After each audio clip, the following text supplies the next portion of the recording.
everybody, welcome along to Bridgehoff Stirling as round 4 of the FOSROC Super Series sprint begins. The professional teams have bowed out of the competition, casting players back to their franchises, and from here on in it is all about the 6 original sides gunning for silverware. Tonight, with the Ochils behind us and the Wallace Monument peering down upon Bridgehoff, we've got a clash between 2 of the strongest teams in the tournament. Stirling Wolves against Watsonians. Well, the Wolves were superb last weekend, smiting a Glasgow Warriors side featuring full internationals and a host of up-and-coming pro talents. We welcome back a few Stirling men seconded to the pro team, although flying teenager Logan Jarvie is a late withdrawal from the lineup tonight. Craig Jardine then slots in at centre, and young Ben Salmon, another Warrior last weekend, moves to the wing. Brian Southern is sidelined today, so too Corey Winters, but Marcus Holden scored 19 points against Glasgow, while similarly experienced Craig Jackson was player of the match. Up front, Gregor Hiddleston gets yet more rugby under his belt, having played for Stirling and Glasgow in the opening rounds. George Breeze and James Power promoted from the bench, and former Southern Knights man Rory Knott starts at 6. Opportunities on the bench for Angus Fraser, the Glasgow man, Donald Boas, the tight head prop, and Mikey Perrin, the replacement back. The Watsonians are counting the cost of a thrilling but bruising 33-all draw with Heriot 6 days ago. A handful of frontline backs ruled out, including the informed Dominic Coetzer at fullback, meaning League captain Lee Miller shifts from fly half to the number 15 jersey, and Jason Baggett, an experienced pivot himself, leaves a place in midfield to take up residence at number 10. The giant winger Ross McKnight scored for Glasgow here last weekend and comes into the Watsonian squad tonight. New Irish recruit George Pringle gets a chance at outside centre. There's a first start up front for the Scotland under-20s loosehead Craig Davison. Otherwise, though, it is a settled pack with Cal Davis, Louis Ball and Seb Cecil, Super Series stalwarts and key men, as Watsonians won the sprint and the championship in 2022. 7, Campbell Wilson. 8, Neil Urban Hess. Well, we're almost ready to go here. A good crowd inside Bridgehoff, and it's great to have the company of the former Scotland captain Chris Patterson to guide us through this one. Chris, this is a showdown between 2 of the more dangerous teams in the competition this season. How do you see it panning out? Yeah, it's hard to call. I think home advantage could be crucial. Stirling second in the table as it stands so far. Watsonians third.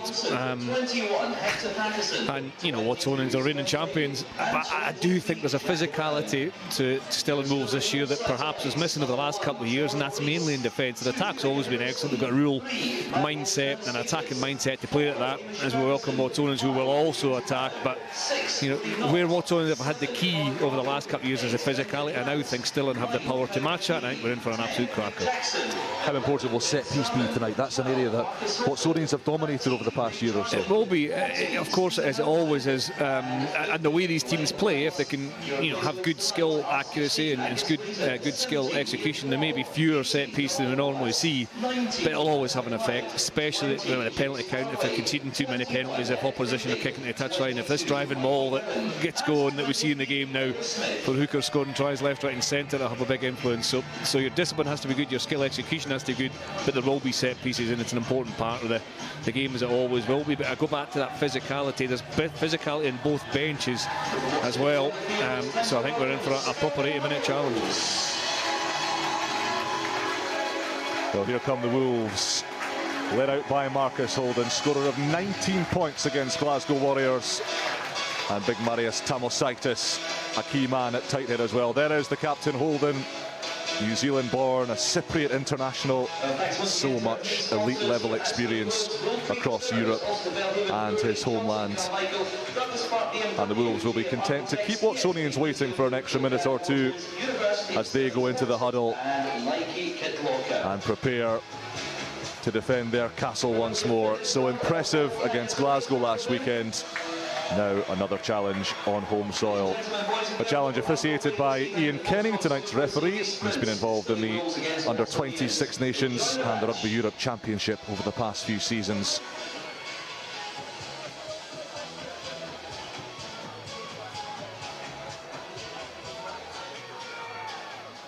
Friday night FOSROC Super Series sprint action, and it is Watsonians in the blue who get us off and running at Bridgehoff. Such an entertaining third round for both of these teams. Stirling Wolves claiming a big scalp against Glasgow Warriors A. WATSONIANS led 3 times over, but had to rely on a late try from this man, Jason Baggett, to salvage a 33-all draw against their Edinburgh rivals Heriots through in Goldenacre. That was Glenn Bryce. And now Hiddleston, Warrior last week, now a Wolf once more. Taken in by Ferguson, former Curry Chieftains man who played under Ben Cairns, the recently departed Stirling coach, through at Millennium Park. This is Angus Guthrie, WATSONIANS' top try scorer last season in the championship. Tall, powerful, elusive. McAndrew to Jamie Beresford. Bit of a try machine himself over the past couple of years, the big lock forward. As is Cal Davis, but he goes backwards under a heavy challenge. Baggett's looking for Pringle. Oh, free now. Steele was good. Well, Stirling Wolves have pilfered this one back. Breeze off the deck, and Benedict Grant has plenty white jerseys outside him. Not is one of them. Beresford goes in for the jackal, but Grant picks, drives, offloads. Glenn Bryce up in the line. Played for both professional Scottish teams and the National 7 squad. Hiddleston the pivot. Jackson, how's the timing of that pass? It's not great. And Ross McKnight with the touch on the boots and the pace in those giant tree trunk legs to carry him under the sticks. A bolt from the Bridgehawk Blue, 2 minutes played, and Ross McKnight has the opening try. Well, the opening try is built on defence, isn't it? Yeah, both teams physical in terms of the ball retention. It was Gregor Hiddleston that stole the ball back for Stirling Wolves, and they came alive. Rooney Knott made a bit of yardage down the left-hand side. It was recycled. That's a long pass from Craig Jackson. You can see the extra numbers on the outside for Stirling Wolves. But Ross McKnight flew in, fly-hacked, kept the ball under control and run in for 40 metres. You can see what Craig Jackson's trying to do. You can see the space that was created, but the fact that Ross McKnight identified that, made it difficult for that long pass, put the seed of doubt in Craig Jackson's mind. He got his reward. Lee Miller wearing 15 on his back rather than 10. But the outcome off the tee is as predictable as ever. 7 points to 0. And for the second time in as many weekends, Ross McKnight has a try at Bridgehawk.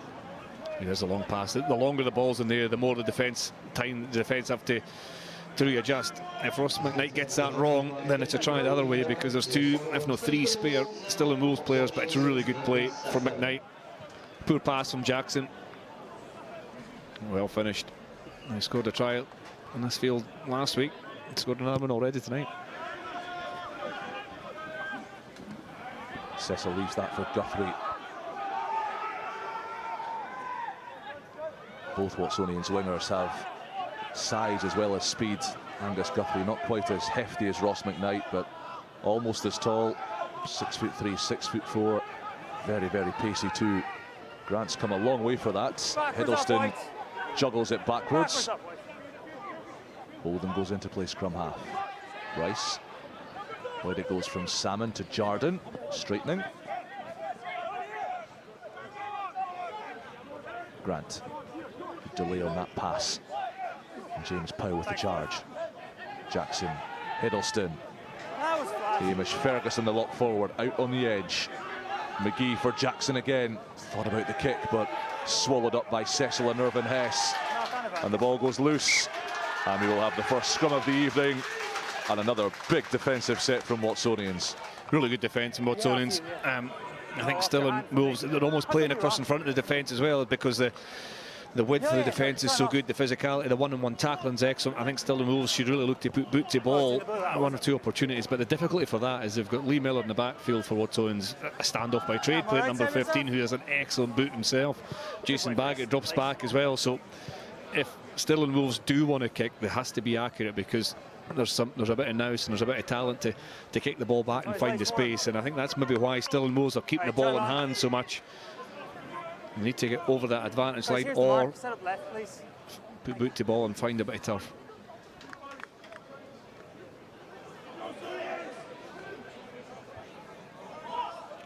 Stirling Wolves held their own in the scrum for the most part against their professional opposition, but when the benches were emptied and the heavyweights came on for Glasgow.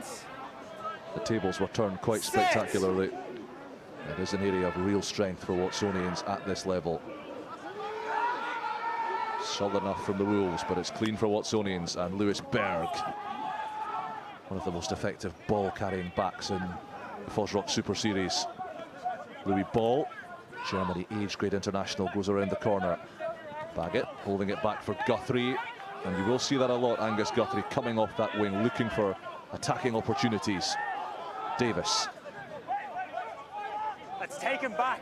So no 50-22. Yeah, this is exactly what gameplay from Watsonians we expected to see from Stirling. Excellent defence this time from Stirling, forcing Watsonians to go backwards. So Murdo McAndrew puts boot to ball. It's always inside, always inside. And it's a slicey one from Jackson.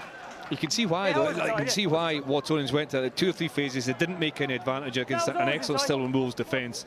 And rather than force 1 or 2 extra phases and perhaps commit an error, thanks for checking, Murdo. That's all right. Murdo McAndrew, all the experience in the world, slowed the ball down, put the ball up in the air with a good kick chase, and forces Stirling to put the ball out in their own half.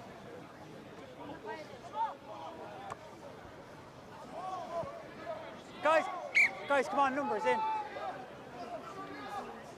First throw of the night for Cal Davis is a good one.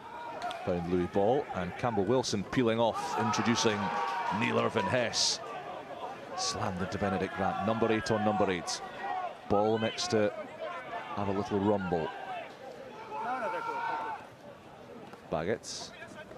Berg looking for options. Lee Miller wrapped up in the midfield. Jardine very quickly over him, snapping away at McAndrew too, but scrum half cleared it away to Wilson. Here he is again, Baggett. Held that invitingly up for Louis Ball to steam onto.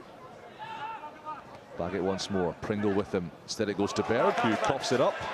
And Benedict Grant does lose it forward as Connor Gordon looked to burst clear. And this Stirling defence has been a trademark of their play under Eddie Pollock this season. Yeah, definitely improved. Not just an error from Lewis Berg. Yeah, it has to put that out of his mind right away. But it's probably forced from just when you look up and you see that there's no obvious space to attack. Maybe snatch the ball a little bit early, but it's 2 good defences so far. The one try that has been scored through rush night obviously came from a loose pass, and it was from opposition, from a turnover, from opposition possession. When teams have attacked outside that, both defences have been excellent so far. Bind! Set! 3 collapsing. Number 3, your feet too far back and he's collapsing. Feet too far back, collapsing. It's taken 8 minutes for us to have a penalty tonight, and it comes at scrum time against Gregor Skugel. Stick him on the 10, on the 10. Not a huge territory gain there from Holden. That is a safe touch. Gregor Hilson to throw in. In or out, out. I wonder if we'll see a drive here. Just another way of combating a really strong defence is to get a good drive and draw some more defenders in, create a bit of space. Give yourself a decent gap. Ian Kenny's wanting a gap, quite rightly. We were just right in front of it. There was no gap before they picked that up. Hiddleston over the top to the marauding Benedict Grant. Well cut down by Campbell Wilson. No. Super chop tackle on a flying number 8. Here's Hiddleston, dealt with by Cal Davis. McGee delaying the pass, which allows the defence to come up quickly on James Pow. Holden, back for Jackson. And he's turned Lee Miller, who's scurrying back towards his own line. And it's an intelligent kick from the Stirling co-captain.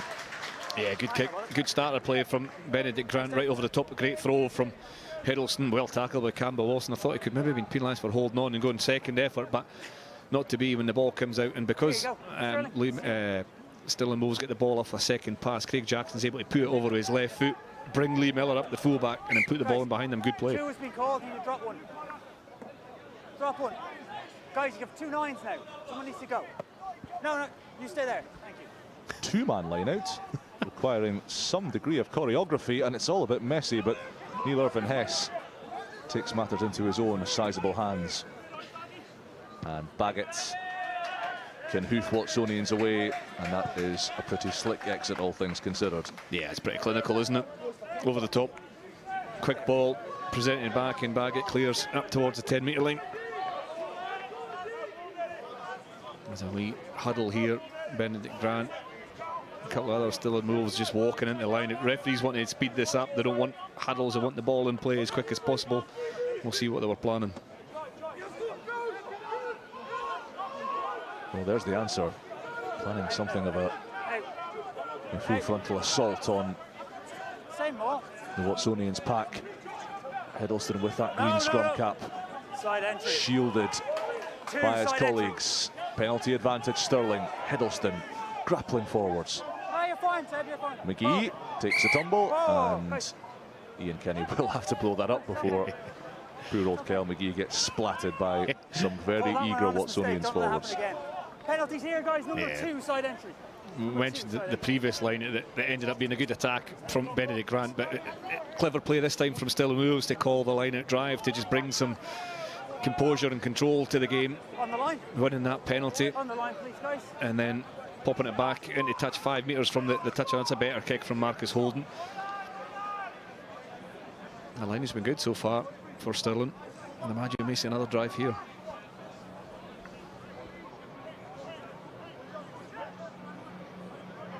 Hiddleston hits Ferguson. Watsonians choose not to contest. They know what's coming. They know a great white wave of Stirling giants is aiming to sweep them aside. Ian Kenny ordering Watsonians out. The drive goes on and Hiddleston will score. It's a fabulously executed Stirling maul, and they trample the Watsonians pack and bag their first try of the evening. Yeah, good play, excellent execution, good throw, one at the top of the jump without a contest from Watsonians, and it's all about the control. Look how quickly the players are in and bound and low, and although it's crabbing infield, they're still in control. They don't rush off the back of it. Hiddleston has the ball under control. Watsonians trying to get in the seam, trying to break the seam, trying to get involved to try and slow it down. After it was called for a stoppage once, that second drive came on with Hiddleston at the ball. All the control, all the composure, a good drive and a good score from the home side. It's the first time I've seen Gregor Hiddleston without that green scrum cap. He's trying to confuse us. Take it off as he scored the try. Good player. Plays in the back row as well. Really dynamic. Say the primary function as a hooker is, well, one of the primary functions is that line out throw, and it's been excellent so far. Holden levels the scores, 7 points apiece, 1 try apiece, 13 minutes played. And here's another look at how Watsonians were undone by this well-constructed Stirling maul. And successful conversion, the score still goes Yeah, it's a control not to skip off the back of that or drive off the back of that on your own and become isolated as a Stirling Wolves player. Good cohesion, good understanding. Very difficult to stop. Less cohesion in that loose pass from Stirling Wolves. They try and attack from deep on. They've gift-wrapped one for Guthrie.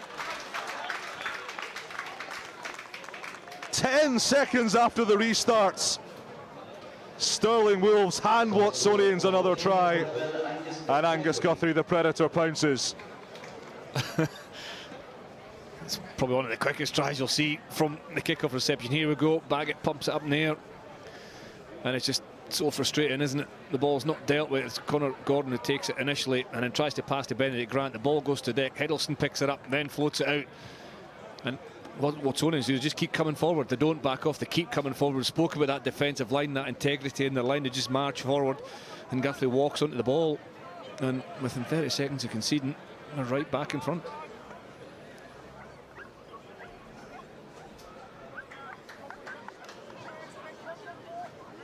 Angus Guthrie, such a prolific try scorer at this level. 7 he scored for Watsonians on their way to the championship title in 2022. A few more in the sprint series as well.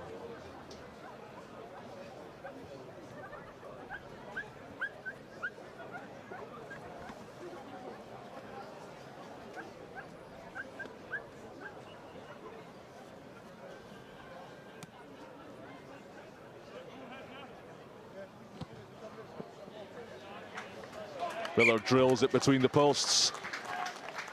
Stirling Wolves 7, WATSONIANS 14. Here we go, just watch this. As Jardine then knocks it back, Hiddleston picks it up, and then watch the WATSONIANS defence just keep marching forward. Rooney up, then throws it, and it's an intercept from Guthrie.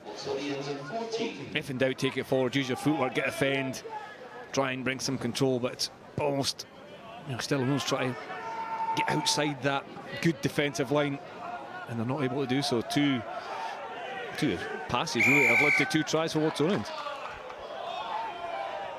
Really not compounding that error with Don't kick it away, please. a penalty. He was the tackler. He didn't release Angus Guthrie before nibbling away, I suspect, in a little bit of desperation to atone for the mistake. And the former Southern Knights man penalised, and that allows Jason Baggett to propel WATSONIANS downfield.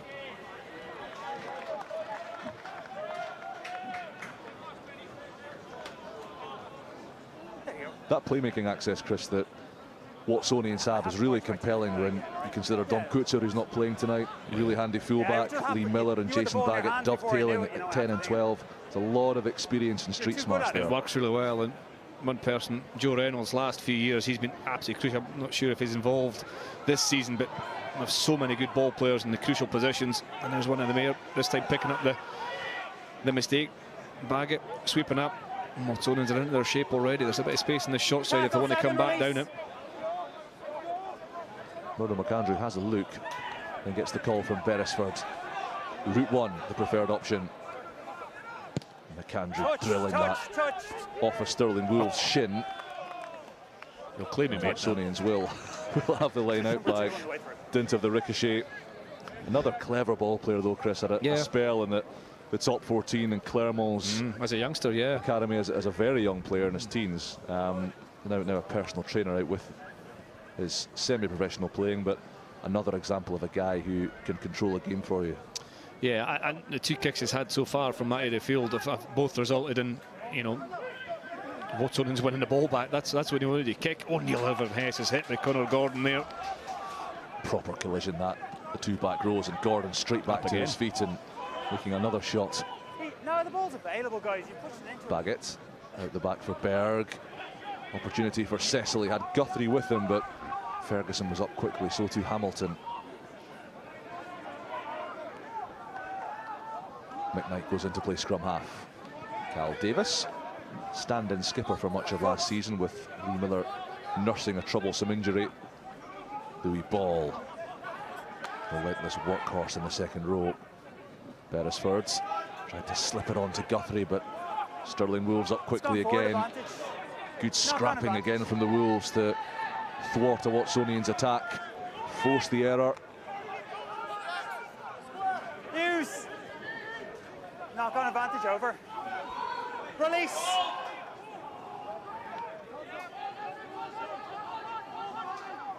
Stay on 6. No, it's not under his foot, it's under the other player's foot. It's under number 2's foot. McGee hammers that box kick long, stropping on George Pringle, the Irish recruit for WATSONIANS. A lot of experience in the All-Ireland League with Ballynahinch. Hint of a knock-on there, not given or not seen by Ian Kenny. WATSONIANS come again. Baggett. Here's Berg trying to slide around the outside of Jardine, but well marshalled by the Wolves centre. Wilson forward off a Wolves hand in the tackle. What can Ross McKnight do with it? Caught round the ankles, but it takes 3 to drag the giant winger down. Yeah, scrum advantage. Wilson.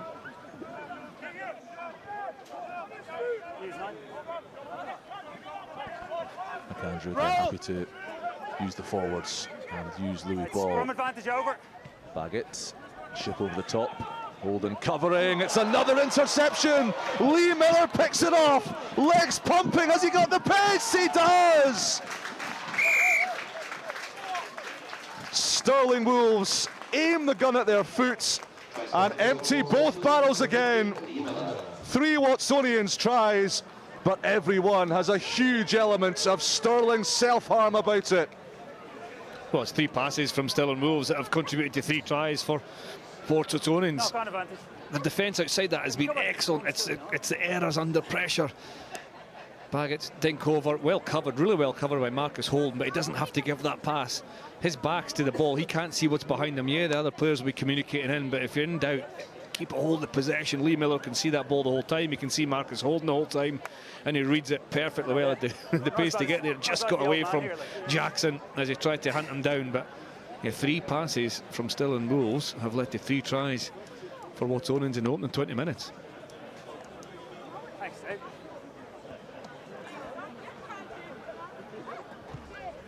Lee Miller turns his 5-pointer into 7. And there's a bit of a gap opening up. There's some Stirling daylights between these teams. In the corner for a few minutes now. And a frustrating moment for Marcus Holden, the Stirling co-captain. I mean, it's more good defence. Connor Gordon must have made, I think, about 5 tackles in that phase alone. He's a brilliant ability to make a dominant tackle, then pop out the contact, get back in the channel for the next one. And then he'll be so frustrated after that hard work, that ethic, that real energy and effort to see the side under the sticks again. I'm getting horribly triggering memories of Scotland v Italy 2007. 21-0 time after What were you doing, 2 charge downs. It was a defining point of my childhood. Were you just watching? I was a captain. Yeah. My memories are worse than yours. The game wasn't lost then, though. It was lost when we got to 21-18 and gave away a penalty. So that's what Stirling Wolves have to realise. Their defence is excellent, and I have to make the point that, listen, we're not doing a huge amount wrong here. It's just 3 errors that have really cost us. Keep a hold of possession, look after it, keep attacking at that. And there's a good line break from Stevie Hamilton. Lively customer on the Stirling right wing. WATSONIANS have a player down, Campbell Wilson. They're defending with 14, and there are gaps now for James Pow to maraud into. Fabulous pass for Holden. Guthrie tracking him, can't make the tackle. And Holden almost immediately atones for that interception pass. His 3rd try in 2 matches. And the captain makes a positive contribution. That's a brilliant try. We just said that, didn't we? We said they have to trust what they're doing. They're actually playing really well, other than those 3 crucial errors. This is a brilliant pass from Jackson to Pow. It's actually George Pringle who jumps in and tries to overread the play. Then Pow hits a perfect line, delivers a brilliant pass to Holden, who fends off Guthrie and scores in the corner. The creative element of that score, the execution of that score was perfect. That's still in shape. Hiddleston to Jackson, that's a long pass there as Pringle steps in, and this is second row James Pow, perfectly timed pass, right on the button, and Holden has the strength and the pace to go over, and that's important for Stirling because of those quick tries conceded against them. It's really important that you hit back right away. It's an open game.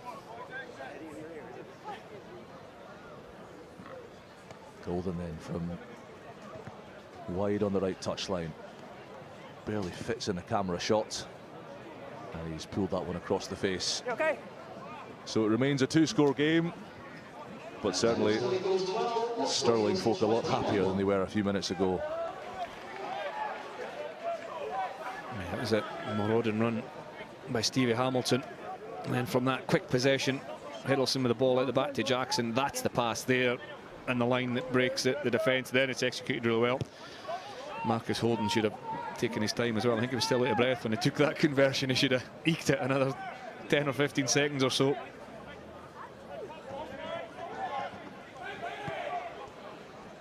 Use. Yeah, inside, always inside. Use. No, always inside. Tackle was made inside. Oh, charge down from Jamie Beresford, and Stirling Wolves in a bit of a flap at the back again. Craig Jackson steers them out of trouble, and under the circumstances, that's a very decent kick. It's actually good from Rory, not as well. What's going through his mind? In the almost exact same position before he threw the pass, it was intercepted, but that was the right thing to do. Win the loose ball, it was one-on-one pressure, all on him. He had to get that ball away to Jackson, he did, and Jackson scrambled out to touch. I know you heard me. This is Ian Kenny, the referee, hurrying up the line out as well. The WATSONIANS players are in a huddle. They win it uncontested through Cecil. And away comes Baggett. McKnight's lovely line from Pringle, pirouetting away from Hiddleston. Pringle back to Berg, and Berg for the try. That is a stunning first phase manoeuvre from Watsonians, and they wrap up the bonus points on 25 minutes. It's a brilliant score, really well executed, brilliant throw right to the back. Cecil wins it off the top, and then there's the tail-end break, this time from Pringle. Spins out the first tackle, but the support play floods through. Lewis Berg getting it. It was an excellent pass from Ross McKnight. The defence sat because they assumed he was going to carry hard off the tail of the line out, but he didn't. He slipped the ball out to Pringle, who hit a lovely line, spun through. And it's really good attack from the delivery of the line out to the pass, and the time of the pass, and the angles run, the support play. Good play from Watsonians. Miller from straight in front adds 2 more points to the Watsonians haul. 4 tries, 4 conversions. There's a throw, there's a win for Cecil. It's really, really quick. And then watch this. Baggett passes to McKnight, and the defence immediately stopped because I think he's going to hold it, bite in a little bit. Pringle finds a space on the outside. Berg finishes off under the post. Time off, guys. He looks a good signing, George Pringle. A lot of experience over in Ireland with the EIL, which is a good standard of rugby. Yeah, he looks as if good awareness. He'll be frustrated with that last decision that he stepped in for the try, but he's more than atoned for it there with his power through contact. But he's been in the kind of backfield positions and offered himself counter-attack once or twice as well. A real dynamic runner, hard to put down. Seb Cecil has been patched up, so Craig Jackson can get us going again. Suddenly Stirling Wolves chasing a 16-point deficit.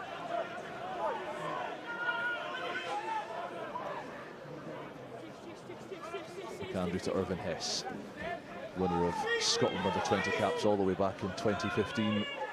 Stalwart of the club scene. Taken back, guys, taken back. Baggett can't go straight to touch. Hands one on Benedict Grant. And Glenn Bryce. 50-22 is on. Stop, Arrowing 9. one downfield himself. Stay. Okay. This is Miller. 50-22 is on, stay. Jackson. 2 wily playmakers trading blows. Baggett now covering the backfield. Stays inside the 22. And Glenn Bryce can keep it in and work his way towards halfway. Jackson goes into play 9. Pow. Impressive carrier, the Kirkcaldy man. 26 years of age. Really good option in the back 5 of the scrum for Stirling. Here they come again through Craig Jardine, straightening up, taking on Baggett. Irvin Hess and Baggett combined, but fabulous offload from Jardine. Hiddleston to Grant. And there are plenty Stirling bodies away to the left if they can move it. It's all got a little bit slow now, but Jackson goes flat. Salmon. Again, it's Glenn Bryce offering himself. Watsonians are doing well to slow possession down. Still into position pretty well as Jackson puts his boot to ball as well over Pringle's head. It's going to set up for Pringle. Lots of pressure from Knott. Pringle makes a very good relieving kick. Yeah, it's good from Jackson as well. I just mentioned Pringle in the backfield. He obviously understands that the positions really well, covering the kind of fluency of the Watsonians battling with so many players playing, not out of position, but able to play different positions. But yeah, Jackson had to put boot to ball there because Watsonians, anytime Stirling Wolves got the momentum on, Watsonians were able to slow possession down, find their width in defence. And although Jackson kicked it to Pringle, Pringle puts it out, and Stirling Wolves can restart from the line out. Taken by Benedict Grant.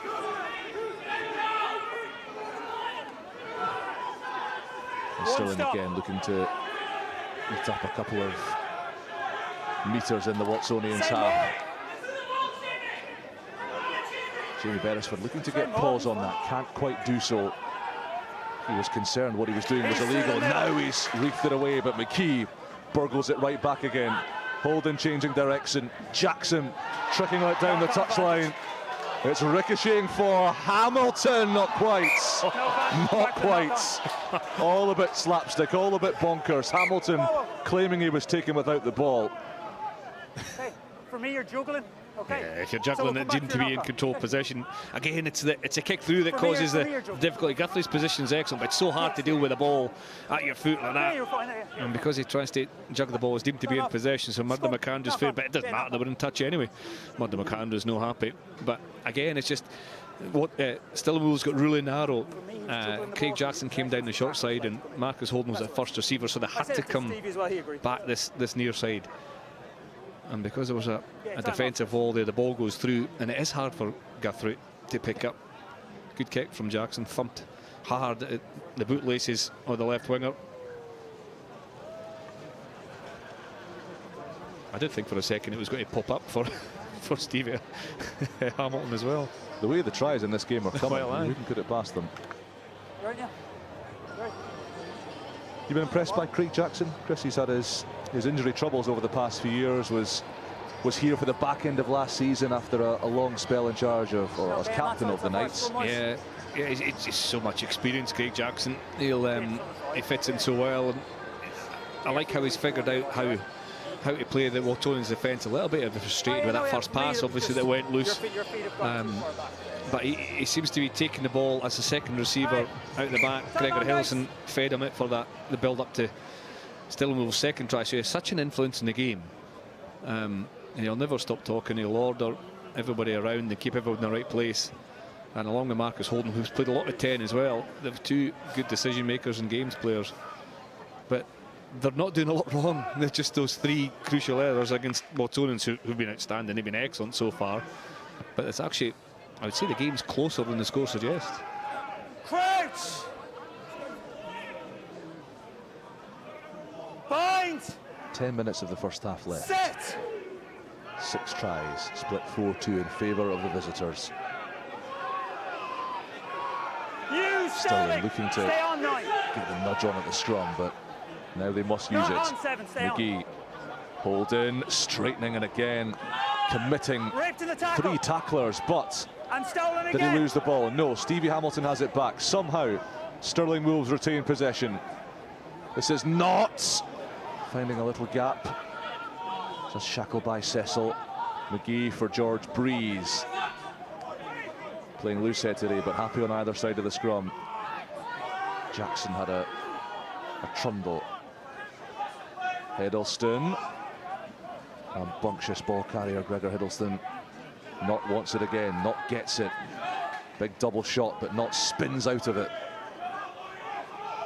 McGee, James Pow, languid running style, sits down Seb Cecil, but loses his footing. Hamish Ferguson through the ruck, hands it on to Hiddleston, up to the 5 metres line.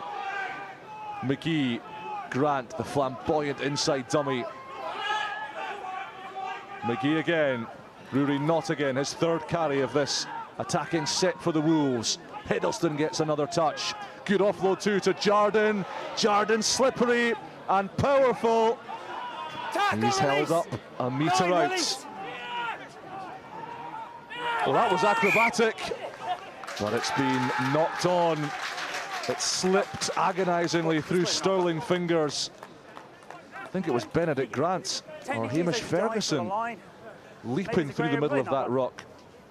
Yeah, some excellent defence from Waltonians, and it'll be frustrating for Stirling Wolves that because I mean, it's you can see it was knocked on from here. The build-up play was excellent. They were really putting pressure on the excellent defence from Waltonians. They got closer and closer to the line. This is interesting from Craig Pringle. If he tries to drive any further and get held up, it's a goal line drop up. He actually withdraws, pulls himself back, and then this is just a wee bit over the top, really, isn't it? It's very rarely on.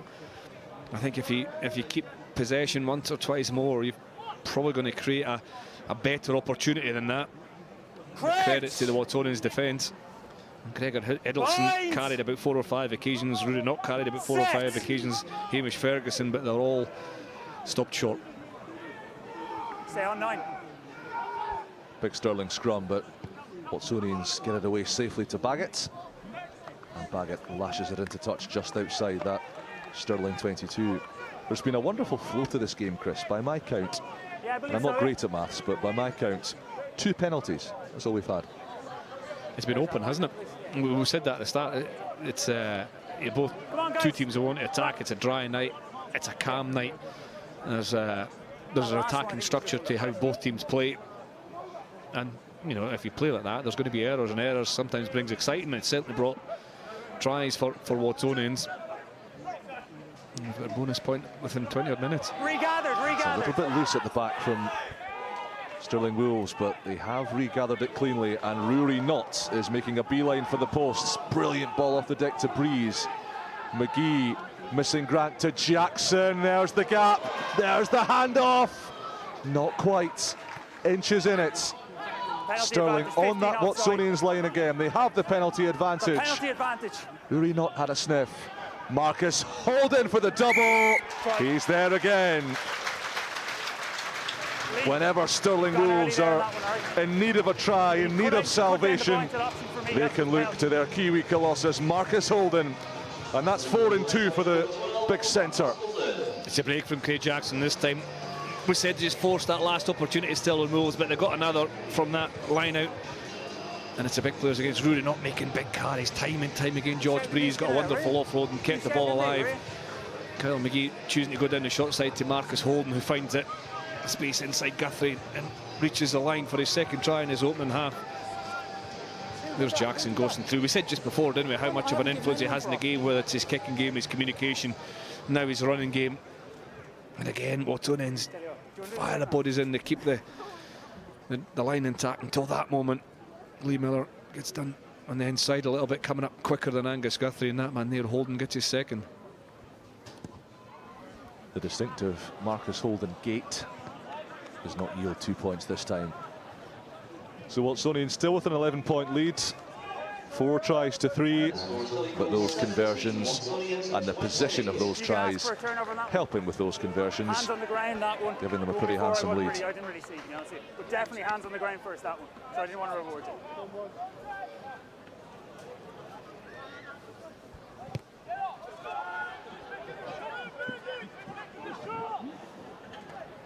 Benedict Grants on the rampage. Not an easy man to tackle. Use 9.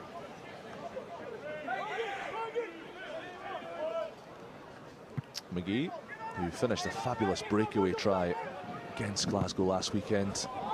No, Awkward regathered. box kick. Baggett takes it at the second time of asking. McAndrew Davis.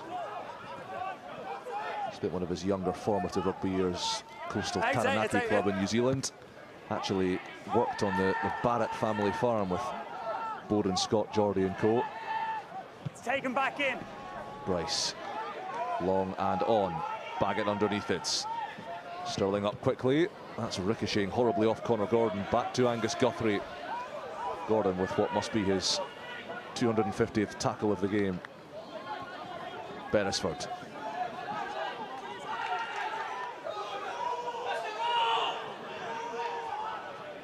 Mervyn Hess, Miller, injured players in midfield, and Ian Kenny is going to just bring things to a halt because both teams have a man down. Restart Watson's ball here. Yeah, it came in the same instance. James Powell, Yeah, just I think it was legal as he came through to put pressure on Murdo McAndrew as he put the box kick away, but Kenny caught Murdo McAndrew's blind spot. I think they both. I think it's maybe a shoulder injury for Powell.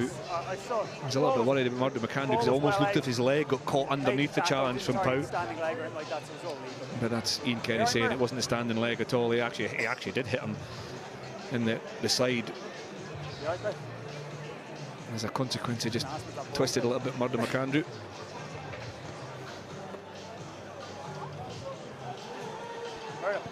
That ball was way out though. Beautiful nights here in Stirling. The sun beginning to set over the hills. It is such a picturesque venue for rugby, for any sport on a Friday evening. And the punters are lapping it up too. James Powell's been impressive today. He's been good, hasn't he? Set up one of those tries with a fantastic left-handed spin pass. But he's carried really well, and he offered himself time and time again. There's been a lot of good performances actually from both sides. Well, happily both players are fit to continue, although young Hector Patterson was warming up beneath us. He's the replacement WATSONIANS scrum half. but not required quite yet.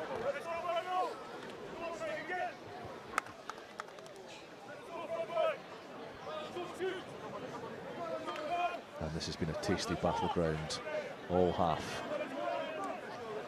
Breeze, Hiddleston and Tamasitis against Davison, Davis and Skugel. Set!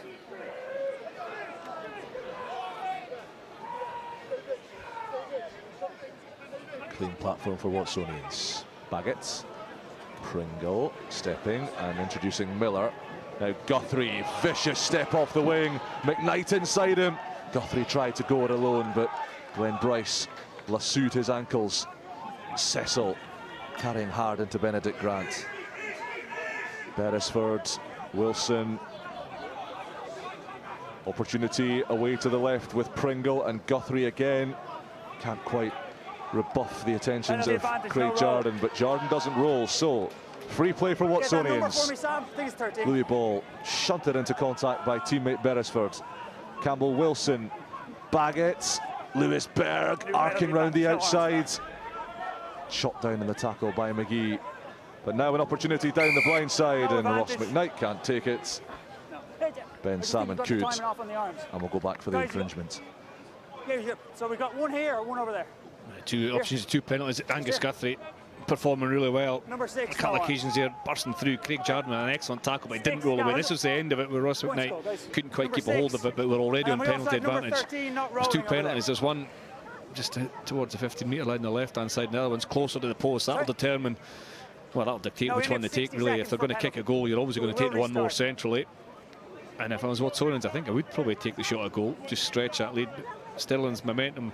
Yeah, there's Lee Miller there. Going to have a look at just to the right-hand side of the post. Stirling Wolves have gained momentum in the last, probably 15 minutes or so.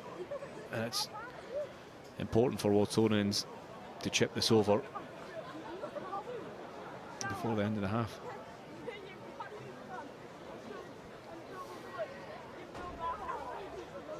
Lee Miller will have one eye on the clock, big scoreboard behind him. He lets it go to within 30 seconds of half-time. 30 seconds. Before banging over that penalty.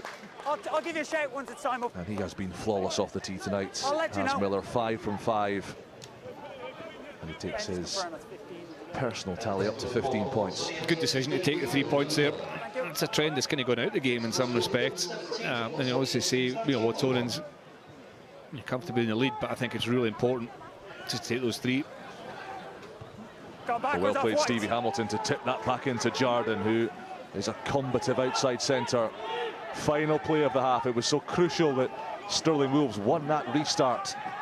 Last chance to end this half with points, with a try. Here's Jackson cutting back into the heavy traffic, and he has won the penalty advantage. High tackle. Trailing Watsonians' arm in there. Hiddleston inside to Grant. We're on is the cry from the Stirling Wolves coaching box.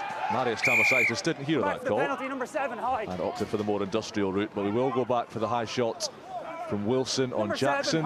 Now I think I'm going to say the opposite here. I think in terms of the game, I think Stirling should kick this to the corner. We've scored from a driving line already. I think if I'm a Watsonians player, I'm hoping that Stirling probably take the shot at 3. But I think this could have a big influence in a bigger influence in the game if you got the corner and you're successful. Holden does do that. I think that's the right decision. Contrast to what I said moments ago, but that's because the two teams are in different positions on the scoreboard. I think that's a wise decision. Let's see if they can execute.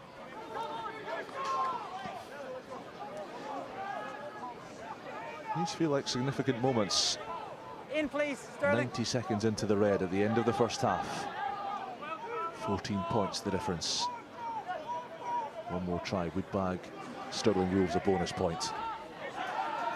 The drive broken by Hiddleston and Holden, who's on a hat-trick, remember. Oh, big turnover, very big turnover. Guys, penalty here. And the penalty does go Watsonians' way. Baggett and Berg were in there, and that's crucial. Yeah, really well done by Jason Baggett. Stirling Wolves didn't really want to get that ball away, but they couldn't get the ball in the maul, so quite rightly they smuggled away to Hiddleston. And as a result, Holden's just isolated a little bit back. It was brilliant in the defence, the tackle and the jackal. And that's half time. Well, what a half it's been. 8 tries, split 5-3 in favour of Watsonians. An entertaining contest, as we expected. A lot of attacking wit and skill on show. A couple of defensive errors from the Stirling Wolves, but they are still in the fights with just 14 points between the teams at the interval. Half-time at Bridgehawk. Stirling Wolves 17, Watsonians Rugby 31.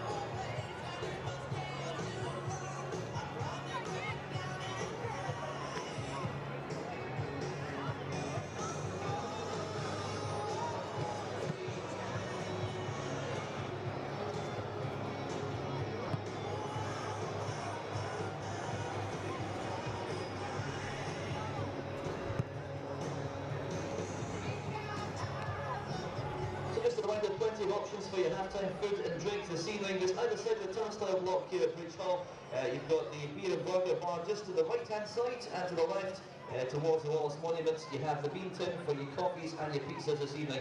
So plenty of food and drink options tonight. If you want to get the official match programme for this evening's match, then just scan one of the many QR codes across the ground tonight. It's completely free, and you can read the programme on your phone or your tablets.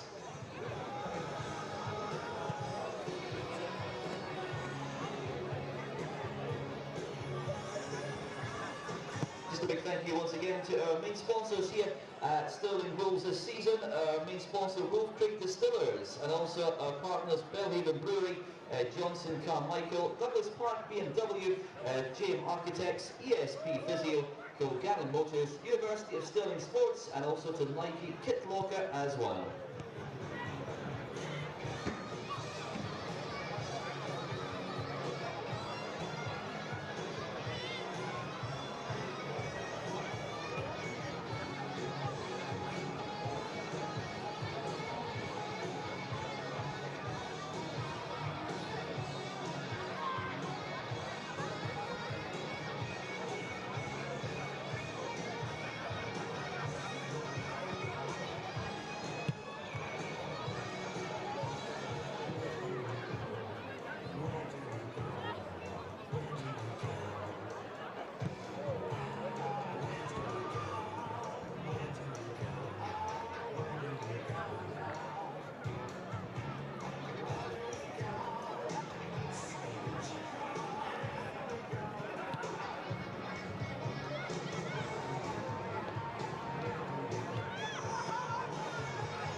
Well, certainly no shortage of first half action to chew over. And we can look back at some of the best bits of that entertaining, enterprising first 40 minutes. This great work from Stirling Wolves, Chris. And then pretty quickly they cough up possession, and Ross McKnight finds a way to toe the ball forwards and scurry all the way home with just 2 minutes on the clock. Yeah, it was almost like an open phase of play, wasn't it? Both teams actually defending pretty well this time, and you can see the space where Craig Jackson still moves, want to get the ball to, and it's a 3-on-1 there against Ross McKnight, but the ball doesn't go to hand. Ross McKnight's first to react. He follows in with, I think it was actually, I think it was Jason Baggett inside him actually in the defensive line, so he followed him in. He mirrored what Jason Baggett did. You might see at the top of your screen there was Baggett jumping. If Ross McKnight sits back there, you've got a 3-on-1. He goes with it. He doesn't know the ball's going to hit the deck. He has to read that inside defender, go with him. As a wee toe on the ball, flicks it up, pops it down, and in 2 minutes, the away side are 7 points to nil up. Well, 10 minutes later, the Wolves did respond in slightly more conventional fashion. Hooker, Gregor Hiddleston with what these days is a classic Hooker's try, but it's a very, very well-structured and well-constructed maul, this. It was well done, and Stirling Wolves wrestled themselves back into the game after that early error. He won a couple of penalties, got that driving maul going. There's a bit of patience in there as well. You know, once or twice that you could almost expected Stirling Wolves to shear off. The referee had called that once. So if they move it again, then don't produce a ball, they'll be turned over. But they kept their discipline. They kept the ball in there. Gregor Hiddleston always in control of the back and gets his reward. More bizarre scenes though, straight from the restart after that try. Have a look at this. A bit scrappy, first of all, from Stirling Wolves, and then the ball handed on a plate to the predatory Angus Guthrie right about here. And in he strolls for Watsonian second. Yeah, Watsonian's first 3 tries came from Stirling Wolves passes. And you can understand again, like, well, it's messy from Stirling Wolves, but they're trying to outflank a defence. But when you're passive, when you're going across the front of defence, it's never really on, especially on your own third, especially 15 seconds after scoring. And Angus Guthrie, similar to Ross McKnight early on for the first try, just stays in that defensive line, keeps the defensive integrity and comes forward. Well, more Stirling anguish here. Good cover initially from Marcus Holden, and then bang, pops it up. Lee Miller read it all the way and had just about enough gas to escape the clutches of Craig Jackson and scamper home. Yeah, more good defence initially from Stirling Wolves, forcing the chip. Marcus Holden does really well to cover it. He reads the chip, he gets back, he covers it, but he's no idea that Lee Miller's so close behind him. He probably gets a call, Marcus Holden, from whoever it was outside him, but then he should just keep a hold of it. He can't see it. But then, well, more chaos. Stirling Wolves hit back, and this was a cracker, Jamie. Attacking shape, Hiddleston out the back to Craig Jackson. Powell with a lovely outline, and then a perfectly timed pass to Marcus Holden. And this was only 2 minutes after Lee Miller's try, and they hit back right away. Yeah, some redemption for Marcus Holden, who gets another try in just a couple of replays time. 4 tries in 2 matches for the marauding New Zealander. But the pass from Powell was superb. Watsonians weren't done yet though, and this is a terrific first phase manoeuvre to bring up the bonus point try. Yeah, the first 3 tries were, you know, as we know from Stirling Wolves, say this one is absolutely created and structured and delivered so well. Cal Davis with a throw perfectly to the top of the jump. I think it's Cecil who wins it, and then Ross McKnight comes on that hard line, expecting defence, expect him to run. Pringle spins through the tackle, and the support play from Lewis Berg on the inside. Really well created, well executed score from Watsonians, and that was a bonus point after 22 minutes. We had to wait 10 more minutes for a try, believe it or not. It felt like an eternity given the way this game's gone, but typically it was Marcus Holden again finding a way to pierce through the Watsonians' defence and keep Stirling Wolves in touch. There he goes, in at the corner. Yeah, and prior to the Stirling Wolves put boot to ball on a few occasions. They played a territory game. They had to try and do something to stop I suppose the game getting away from them, and they kicked really intelligent. They kicked well, they've got good attack and shape, and from that they had 1 or 2 opportunities. One just before that they failed to take, and then they got over the line with Holden for his second try from more good attack and shape, attacking options. Couldn't add the 2 conversions from out wide. Lee Miller kicked a late penalty, and they ended that first half, and then Stirling Wolves had another opportunity 5 metres from line they didn't take. So yeah, a pretty energetic first half. Yeah, really entertaining first 40 minutes. 14 points the difference, 17 points to 31 in favour of the visitors from the Scottish capital. But we were saying off air there, Chris, it doesn't necessarily feel like a 14-point game. No, I mean, yes, the mistakes have been costly, and ultimately that's rugby, isn't it? That's the high pressure environment that is rugby, and you have to strike and you have to take your opportunities when they come. Now, these opportunities may come from opposition errors, and that's what's been the case. But outside those errors, I don't think anybody's played poorly. I think both teams have had really good aspects to the game. It's just those kind of obvious errors that, yes, of course, is the determining factor of the game at this point. But both teams have had periods of good defence, good attack. It's just, I keep going back to those kind of key errors. But credit to Stirling, because they wouldn't have folded in the first half, but they could have fallen out of touch with WATSONIANS, because WATSONIANS have really been, pretty powerful. But on a couple of occasions, the home sides wrestled themselves back in, and as always, the first 5 minutes in the second half will be crucial. I think both squads have got pretty strong benches as well. There's Angus Fraser to come on for, I think Gregor Hiddleston's been outstanding, but Angus Fraser to come on for Stirling, who's in top form, the Glasgow Warriors over the last couple of weeks. And then you look over to, well, you've mentioned him already, Hector Patterson, who I think can make an impact as come half for WATSONIANS. So there's a bit of quality on both sides, and we'll see how this second 40 takes us.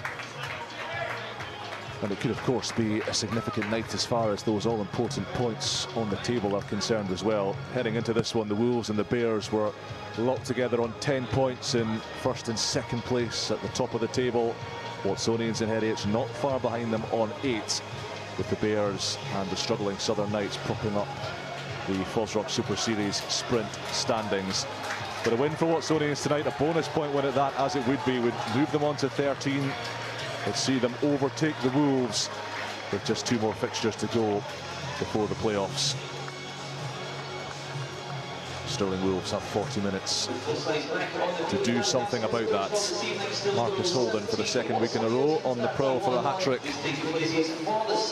And Stevie Hamilton heavily involved in the Stirling Wolves' late flurry towards the end of that half. But there's WATSONIANS in command. It is they who lead, and it is they who will look to continue to exert a stranglehold on their host at Bridgehaugh. Jackson and Stirling get this decisive 40 minutes underway. The high, wickedly spinning kick from the borderer. And it is Stirling Wolves' ball. George Breeze. Big old collision that. Jackson, Bryce in the line. Here's Holden to Connor Gordon. Had a crack at his big brother Tom, the Glasgow Warrior, last weekend. Great battle on the open side flank that was. Benedict Grant slipped to tackle. Bryce just feeds Holden. There's that trademark bump and trundle. But WATSONIANS gang tackle the captain. Ball's live, ball's live. And drag him over the touchline. Well, Marcus Holden saying he threw the ball off Ross McKnight, I think, as he got dragged into touch. We'll have another look here. Opting to come back down that short set, breaks the initial tackle, but then Irvin Hess coming from inside. Ross McKnight on the outside, drag Holden into touch. I think he's taking that out. It should be a WATSONIANS throw. He's just trying to pull a fast one, Wayne Kenny. Oh, well stolen. James Pow, who's having a whale of a game. And Hiddleston loops it away quickly to Holden. And Stirling Wolves looking to catch WATSONIANS out here. This is Hamilton up the wing. Cuts back inside, running directly at Angus Guthrie. McGee, Hiddleston to Grant. McGee once more, looking for heavy runners. Finds Marios Tamosaitis, Lithuanian international. Former European kettlebell champion. And another intelligent Craig Jackson kick as Wolves steaming after it. Does Holden gather? No. Agonising for the Stirling co-skipper. Very, very close to a hat-trick try. It was a brilliant kick from Jackson. I'm not sure if it's a knock-on or if it... Yeah, time's up. We'll have another look at it as it pops up. Oh, it is a knock-on, but I think he'll be frustrated that Marcus Holden would keep a hold of that. It was Lee Miller that came over, did just enough to... If I could, I'm sure I'd find that I was wrong, but that's what I've seen at the time, so sorry, Marcus. Yeah, to disrupt Marcus Holden, but it's a good kick again, because that defence is excellent from WATSONIANS. Just interesting, how are you a kettlebell champion? What do you need to do with kettlebells? Do you lift them? I know you lift them, but how do you become a kettlebell champion? Well, I can tell you from my extensive experience of competing in all manner of kettlebell competitions, I think there's a combination of kettlebell exercises. Which no, I want to stop there. It just sounded good as a fact about Excellent. an international player. But yeah, he's clearly a big old unit, isn't he, Big Marius? Certainly. Throwing a few kettlebells with the look of him. That'd be good though, wouldn't it? Your pen profile, kettlebell champion. Crouch! Well, he played for the Stirling County team for a few years, pre-Super 6 as it was, Super Series as it is now, and they were frantically alerting the Lithuanian authorities that they had a very handy tight head prop. And it's only the last couple of years that he has won international honours for his country. And now trying to anchor that Stirling scrum. Not doing a bad job. Irvin Hess in trouble. He's done well. Neil Irvin Hess pick up that loose ball on his own line.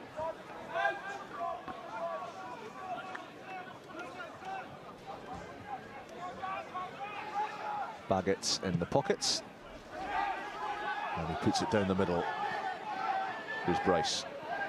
Jersey still a bright shade of white. Stevie Hamilton, vicious sidestep inside George Pringle. McGee challenging those fringe defenders, looking for help and finding it through Knott. McGee once more. There is Big Marius. McGee working hard to get that ball back. With a chance. Here's Holden, big old sidestep. Still going, Marcus Holden. Stirling Wolves do have a penalty advantage. Jackson whips it away to Hamilton. Cutting inside, well tackled by Berg. He's offside. And we will require that penalty advantage to be activated. Yeah. Lewis Berg could be in trouble here. Yeah. It's a yellow card. Yep. He made the tackle, made an excellent tackle initially, and then hadn't got himself back on side. And then He's offside. Cynical. That's it was cynical because he never got back on side before making the next tackle. And there was a bit of space for, I think it was Kyle McGee to run into it, up that short side, and Lewis Berg just never even got back to his feet. He just stayed there, made the second tackle, and he's going to spend the next 10 minutes in the sin bin. Sharp refereeing that from Ian Kenny to identify that the opportunity for a line break or a try-scoring opportunity was prevented by Lewis Berg. And we're also on a penalty advantage at the time as well, so double penalty in that play. Pow is the option, and Power is the choice. Leg 5, penalty advantage. For Stirling Wolves, another penalty advantage. And Ian Kenny's going to have to bring them back. Man there, so we play the penalty here. Number 5, lifting the leg. It's not the same ball, right? So it's a good start to the second half for the home side, just applying pressure, but they need to get points on the board. This is a tackle here. It's initially a good tackle from Berg and Stevie Hamilton, but he doesn't get to his feet, whether he's taking a bump or not. And as Kyle McGee spots that, cynically brings him down and quite a yellow carded. 3 Watsons, sub 3. Watsonians are making the first change of the night, and it is Bobby Bratton, who's just come back from a little loan stint with Doncaster Knights in the Championship. Very sturdy tight head prop. Coming on for Gregor Skugel, and off goes the Scotland age grade international Bobby Bratton. Lots of experience, a lot of semi-pro scrums under his belt as a try scorer in the Super 6 Championship final last year. And Stirling Wolves go again, and he set that drive again, and it is beginning to cause Watsonians to creak a little. Hiddleston will be waiting for his moments, and they burl it infield. McGee releases Jackson, misses out Hamilton. Here's an opportunity for Ben Salmon wide on the left. 1v1, 1v4 in the end. Watsonians find a way of stopping him. McGee, Hiddleston. Good double shot on the hooker. McGee again. Pow juggling, but it's worked. No, it hasn't. No, it hasn't. Hamish Ferguson denied. The ball went forwards, and Watsonians survive. Brilliant scramble defence from Watsonians. However, if the pass had been sharper, if the pass had been more accurate, 2 passes had been more accurate for Stirling, I think they would have found the spare bit of space. 2 long passes allowed Watsonians to scramble, and Louis Ball it was who put a massive tackle in on Gregor Hiddleston. It slowed everything down. There's the knock-on from Pau. Well, the forward pass, I suppose you could call it, to Hamish Ferguson. It clearly goes forward, but before that was two brilliant pieces of defence. The first one was by, I think it was George Pringle, filtering over or flooding over from the inside to make a tackle on Ben Salmon. And then secondly, as Gregor Hiddleston has been outstanding, thundered onto the ball, he was met by Louis Ball, who stopped him dead. Big moments, and great defence from Watsonians.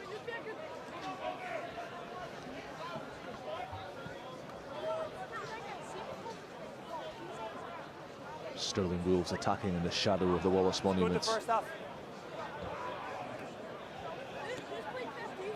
Watsonians holding firm for now.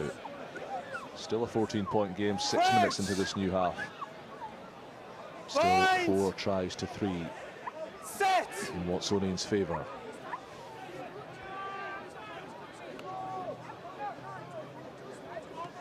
McAndrew. Baggett. Stay, Seb. No, you're not. Big steepling kick from Jason Baggett. Doesn't quite have the legs to hit touch. Glenn Bryce can't get away from Pringle. Stevie Hamilton stuttering and stooping. McGee. Pau. Again, 2 Watsonians players meet. James Pau, but McGee found the space. Hiddleston couldn't take the ball with him. Good connection on the half volley, but we'll go back for the Wasn't a bad finish. The Watsonian scrum in the half turn. Actually, good identification. Brilliant kick chase initially from Watsons. That's the second time that Jason Baggett's gone long up the middle. Excellent kick chase, but then Kyle McGee finds a bit of space next to the breakdown. That man there, Hiddleston, first to react, almost gets to the end of the blind offload as he was hit. He was under pressure, just taking the catch. And then half volley on the spin. Not a bad effort. Multi-talented, our young rugby players these days.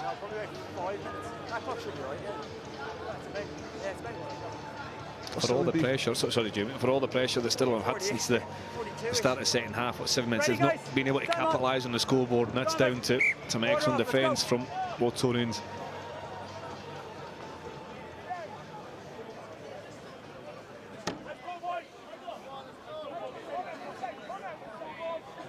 Stirling Wolves ended an 11-month wait for a home win at semi-pro level last weekend. Won just 2 matches out of 10 in the championship. Both of those coming away from home at the Green Yards and at Megatland against the Knights and the Bears. Were much more successful in the sprint edition last year. They hadn't won here at Bridge Hawk since late May 2022. In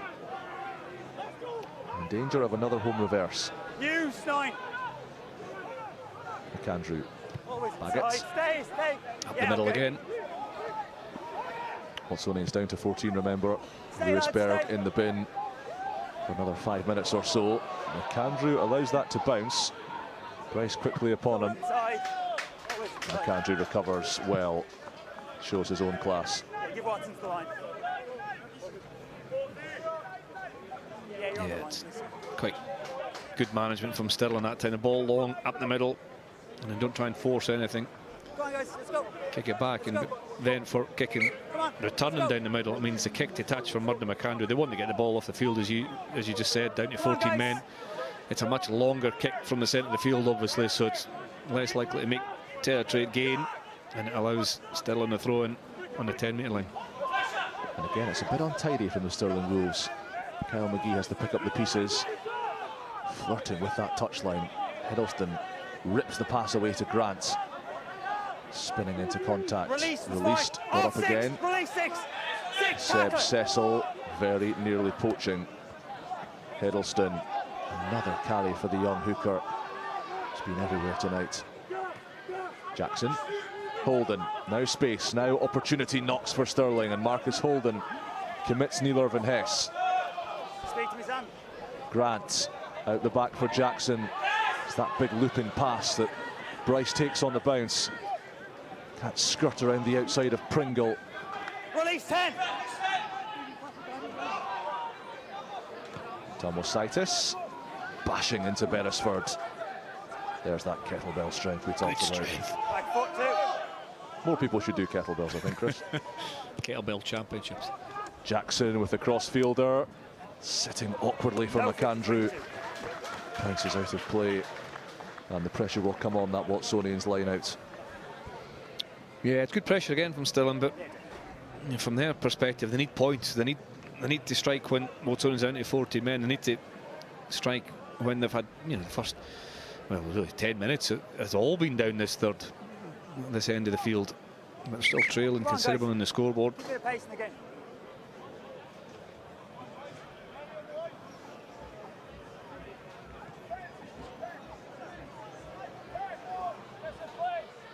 Cal Davis hits Beresford. And Watsonians looking to manoeuvre their way out of their own red No, zone. you've trapped him in. Cal, you've trapped him in there. McAndrew, Baggett. A familiar refrain. Towering kick from Jason Baggett. Hamilton fields it. Bryce. Ben Salmon. Haven't seen a great deal of the under-20s winger. Holden takes that well.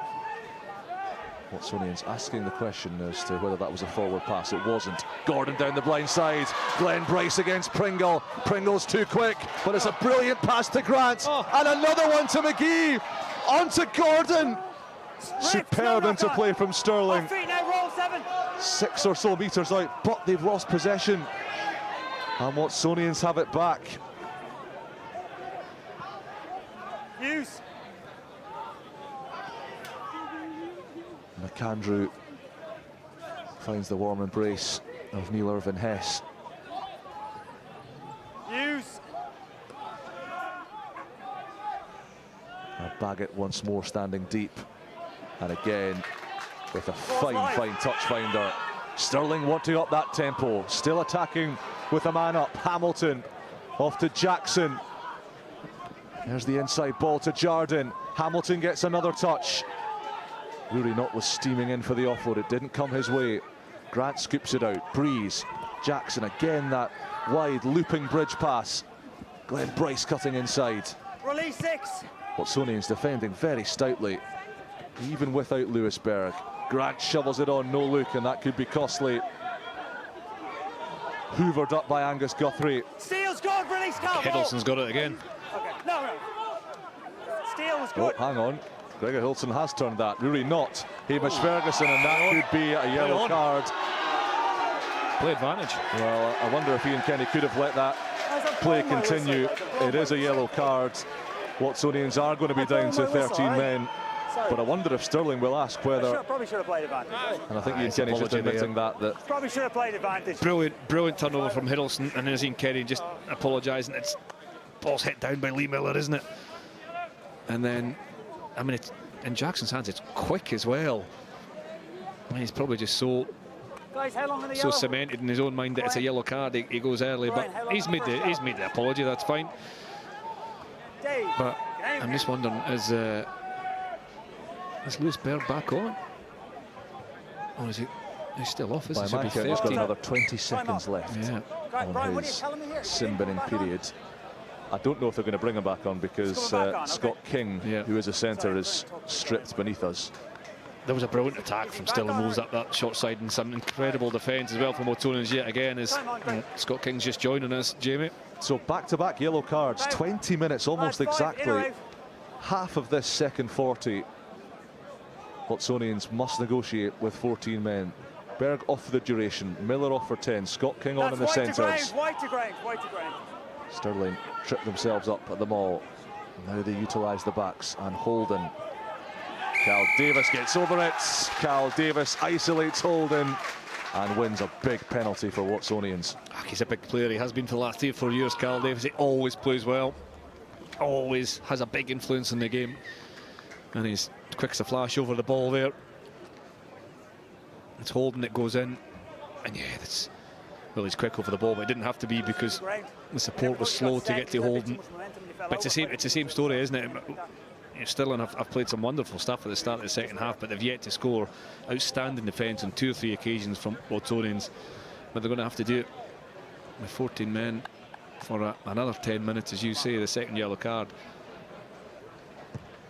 And you can see what Stirling Wolves are trying to do. They're trying to keep the tempo in the game. They're trying to bring less structure to the game. They're trying to punish WATSONIANS for being down to 14 men. But that scrambled defence is just up to it so far from WATSONIANS. Has been outstanding.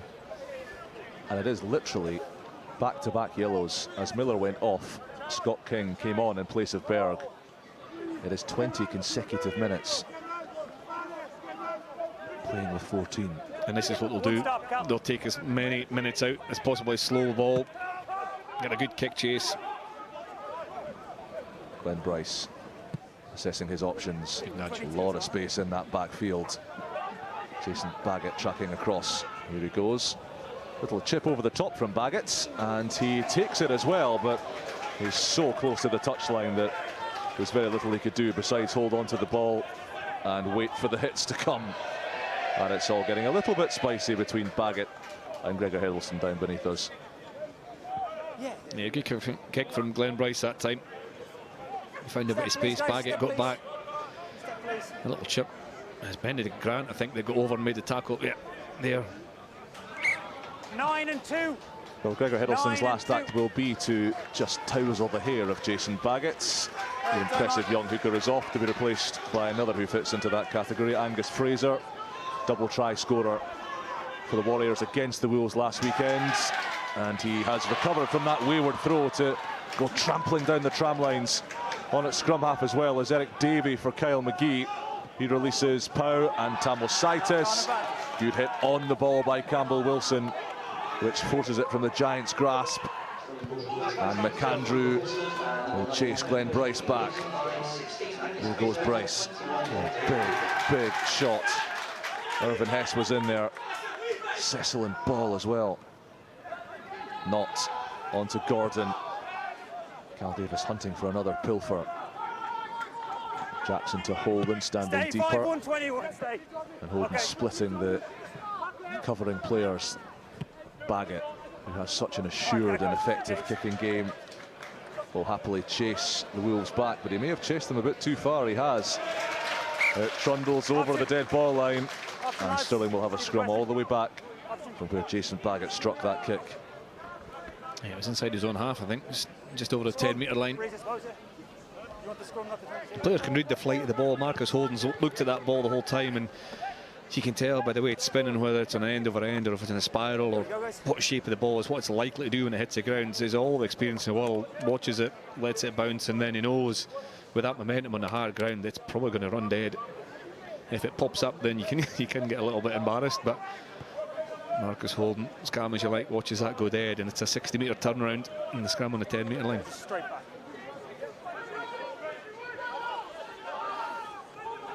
Only 6 more minutes of Lee Miller sin binning for WATSONIANS to handle. Well, if you look at out the back, WATSONIANS, because it's Lee Miller, the fullback, who's in the sin bin, there's all the space in the world for a chip.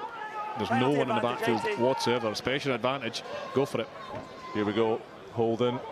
Jackson goes wide to Bryce. Salmon chasing this, but it screws in field. Jardine in hot pursuit. Where's the bounce? It's sitting up for Glenn Bryce. And Stirling Wolves at long last do make their numerical advantage tell, and they have their bonus point score through one of their most experienced pro players. Well, they didn't kick initially, they moved it to the edge and kicked through, but the space is all there. We can clearly see it up here. Look, there's no one in behind. Ross McKnight in the left wing should be working over a bit quicker to cover it. And then Bryce just follows up. Nobody can deal with it, the bubbling ball, and Bryce just picks it up. Good kick through there, back infield. And that's where you're blindside, went to cover over, pick up the pieces. Pringle tries to get it, he misses it. And Bryce dots it over, so that's a bonus point try for the home side. Marcus Holden converts Bryce's try, and we're back to a 7-point deficit. This is the try conversion for Stirling Wolves. The score, Stirling Wolves 24, WATSONIANS 31. Was there an awful lot more WATSONIANS could have done about that, Chris, or was it just down to numbers and space? Well, I just thought it was Guthrie on the far side. I think has to shuffle away, start more centrally, concede a bit of yardage off that, of that set piece on the far side, but start more centrally and then hunt over just to cover that backfield. It seemed to, the rule of thumb is if the ball bounces 2 or 3 times, and yes, it's a grubber kick, but it's bouncing 2, 3, 4 times before somebody gets there. There's somebody slightly out of position, so the communication between the back 3 or the back 2 as it is has to be a little bit better. Brilliant height on that restart from Jason Baggett, giving the chasers plenty time to hit Connor Gordon. Davy Fraser made his Glasgow Warriors debut down at Bath in the Challenge Cup, part of the run that's taken the Warriors to tomorrow night's semi-final down at Gleneffley. Brilliant season for Franco Smith's troops. Here's Baggett. Stay. Looking for some unguarded Bridgehawk turf, but finding only the breadbasket of Craig Jackson and a lot of space down those tram lines. All right, go. 50-22 was on, but Murdo McAndrew will stop it from going into touch. Down advance. Wasn't the most pretty of kicks from McAndrew, but it's worked out okay. Bryce sliding round the outside. Ben Salmon. Gap opens up. Salmon marauds through it. Stepping away from Baggett. And on it went back to Bryce. Eric Davey now. Benedict Grant. Little tip-on ball to Rory Knott. Stirling Wolves have their tails up here. A converted try brings them level. Jardine wide to Holden. Lovely slip ball to Hamilton. Holden wants it again. It's Jardine, and Jardine is in! Scintillating Stirling. Gorgeous interplay, forwards and backs combining. And Stirling Wolves weaving a tapestry through Watsonians. This is a brilliant score. There's so many good elements to this in terms of the kicking to get into the field position, and then the kick chase, and then the secondary kick, and then when the ball comes back, Glenn Bryce all the way at the start of the counter-attack identifies it, it's on to go, and then Stirling come alive. The break down the left-hand side. This is a finish on the right-hand side. Brilliant offload from Marcus Holden, who then gets back in the game, but he doesn't get the offload back inside with Stevie Hamilton. It's Jardine who does really well to finish under pressure and get the ball down on the line. Really good attacking shape from Stirling. Watsonians' defence has been outstanding so far, especially the scramble, but with this 20-minute period, or almost 20-minute period with only 14 in the field, they're beginning to tire. Stirling's shape and accuracy is beginning to find the spaces, and Watsonians just need possession. They need to get the ball, keep the ball, even if they take 1 or 2 phases close to the breakdown, then kick and get an organised chase, because the momentum's all with the Wolves at the moment. Touchline attempt from Marcus Holden, and it's across the face again, but in 2 second-half minutes, attacking the depleted Watsonians, the Wolves have all but wiped out that 14-point lead. It's now just 2 points, and we've got 18 minutes or so left. And this is exactly what Watsonians have been talking about under that huddle. Take your time, walk to the Yellow back on. halfway, eat up any seconds of the clock. Perfect. All right, yellow and some back subs on. as well, and the yellow cards return. Is it Lee Miller? Been replaced, I think. Yeah, I don't think Lee Miller's going to 7 and 15. see this game out. Yeah, Miller is off. So Miller off for young Jack Brown, who's making his Fosrock Super Series debut wearing 23. Scotland under-18's captain. He'll drop into the backfield. Replacements as well at scrum half. Murdo McAndrew off. Hoyk's Hector Patterson on. And Campbell Wilson replaced by Johnny Morris. Meanwhile, Benedict Grant, sumptuous offload to Connor Gordon. And boy, do these Wolves have their tails up as Grant improbably gets a second touch. Davey, Jackson.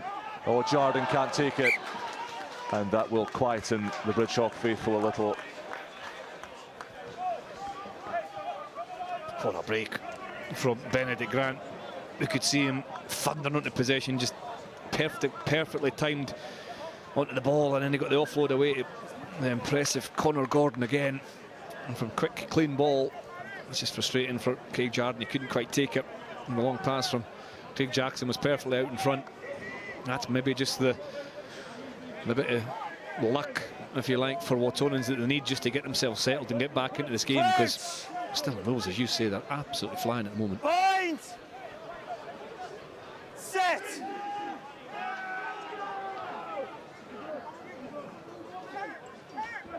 Use, lads.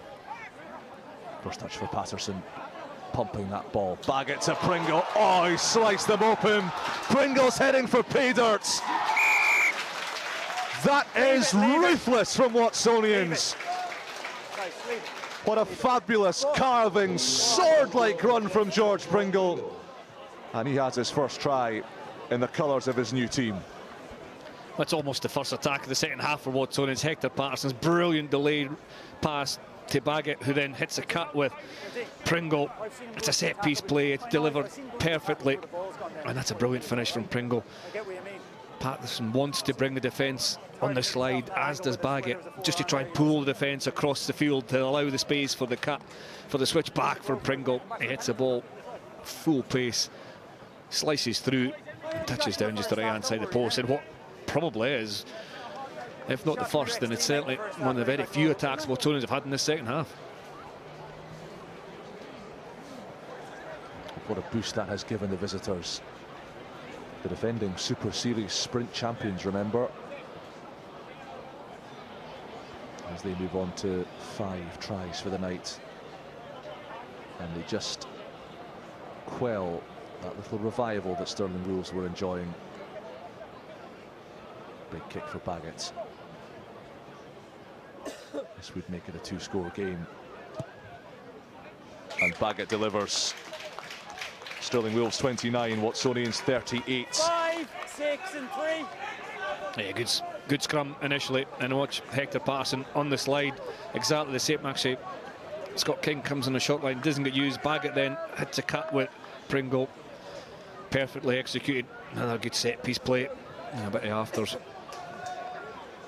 A raft of replacements now coming on up front for Stirling Wolves. Donald Vulas, a late addition to the bench today. The former bigger tight head is on for Marius Tamosaitis. Harris McLeod is on for James Pow in the second row. And Rory Knott has been withdrawn for 20-year-old Jake Spurway, who impressed very much against the Warriors last weekend. There he is wearing 20. He's come on at the blindside flank. Patterson under pressure from Ferguson. Benedict Grant covering, and it's gone straight out on the full. So the initiative handed back to Stirling Wolves. Momentum in this game changing hands at an incredible rate.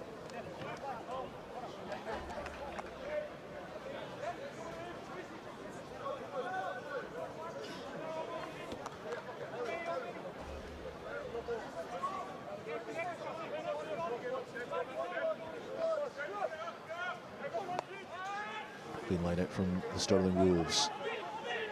Gordon, Davey, Jackson threatening. A big long pass again into Ben Salmon. Stirling Wolves need a response, they need one quickly. Angus Fraser could be the man to provide it. Ferguson, the Nottingham-born Scottish qualified lock forward. Jackson again going lateral. Straightening up was Craig Jardine, scorer of that bonus point try. Grant, Jackson to Fraser. Stirling Wolves' hands have been fabulous tonight. Benedict Grant again, just clattering into contact, earning those hard yards for his team. First carry for Harris McLeod, the Scotland under-20s international lock. Jackson delaying the pass, Holden, Jardine, good hands. Hamilton 1v1, Guthrie and Baggett scramble to make the tackle. Davey again, oh my goodness, what a hit from Donald Vulas, who's just come on. Sitting players down. Breeze clings on, now it's Jackson. Bryce is lurking, Bryce is gathering, Bryce is tackled fantastically. That is an awesome bit of cover defence from the marauding behemoth on the wing, Ross McKnight. Yeah, it's a brilliant tackle for Ross McKnight. The ball's in there a little bit too long, it's a little bit too high a pass, but then take nothing away from that challenge. If Ross McKnight goes too low there, Glenn Bryce almost makes it in the corner, but because he gets so kind of dominant collision, he almost lifts Glenn Bryce up and carries him into touch. I mean, that corner's seen 2 or 3 brilliant pieces of last-ditch defence from Watsonians, and although we've had 10 tries, there's 5 tries each, it's probably defence that has been the standout factor this evening, or a determining factor so far. Water off, let's play. Time on. Come on. Water up. Ben Salmon, an up-and-coming member of the Scotland under-20 squad. As we see Craig Jarvin making his way to the touchline, Gregor Smith, strength and conditioning coach at the University of St Andrews, brought on wearing 23. Pressure on this Watsonians line-out. They go to the front and to Irvin Hess. And away they come quickly.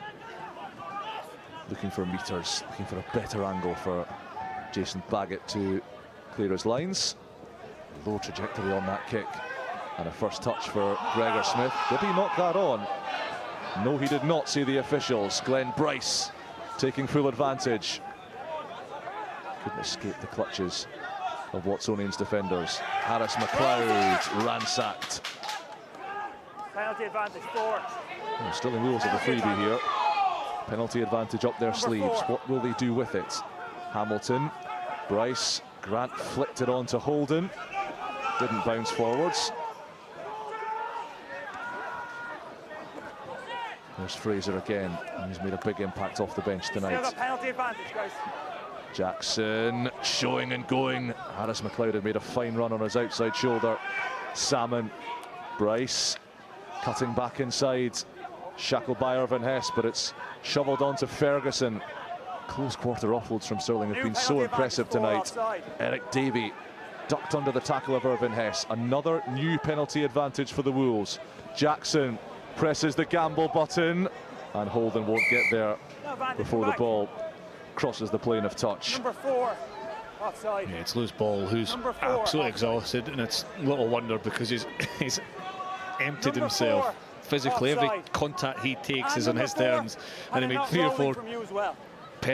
4 tackles there. I think he was penalised twice in the same play, but he's just absolutely determined to put his body line. One wasn't rolling away, the second one was a little bit high, and then because of that moral good defence, Jackson puts boot to ball again, looking for that Marcus Holden on that crossfield kick, but the ball doesn't set up, and now we're going back to the corner. Good kick.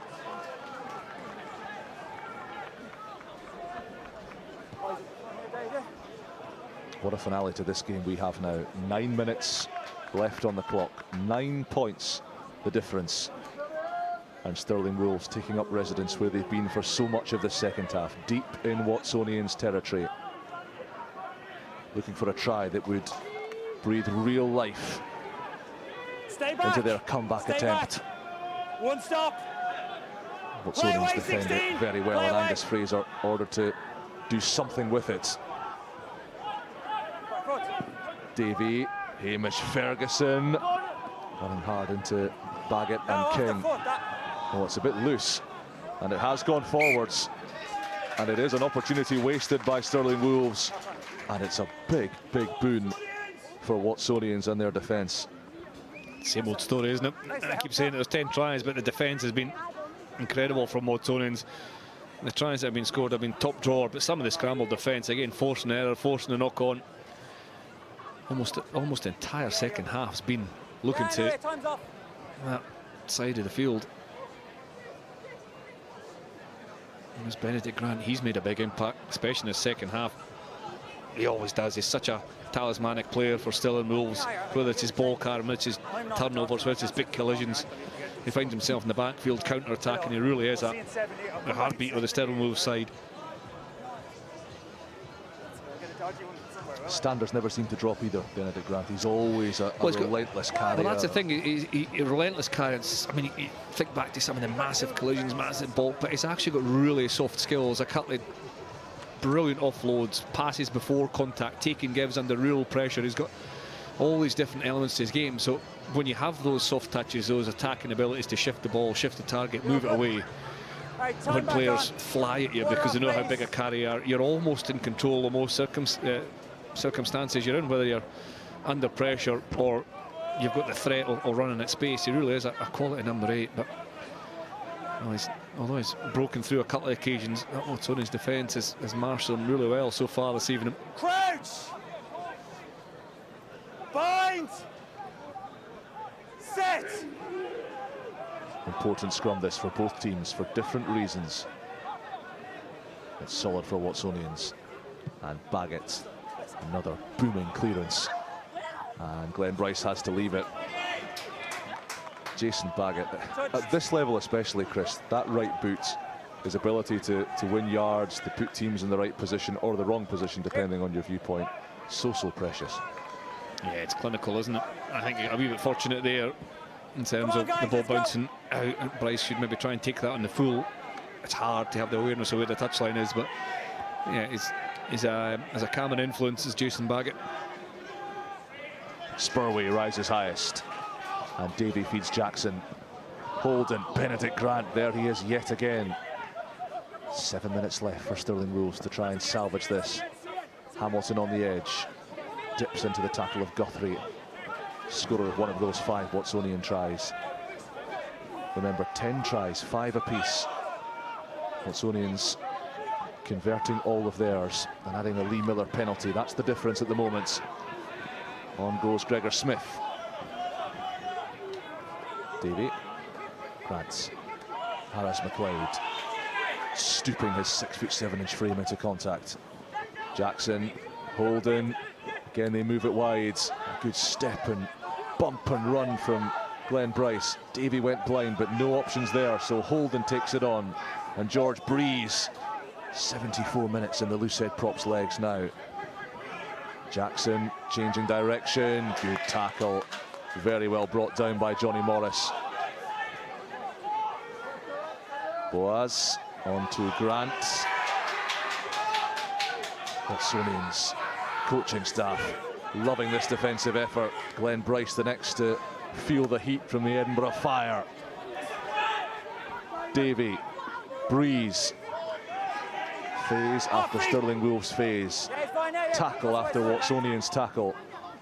Jackson, wide they go. Benedict Grant, could he be the man to create something? Hamilton now puts it down the touchline. Hamilton and Holden chasing. Patterson covering across. Connor Gordon grabs him by the shirt, and Patterson wriggles free superbly. And now Pringle going up the touchline, keeping it in. Irvin Hess shoveled it on to Angus Guthrie. Watsonians have done very well to navigate their way out of a rather tight Bridgehoff corner. Yeah, it's really well done by Hector Patterson initially, wasn't it?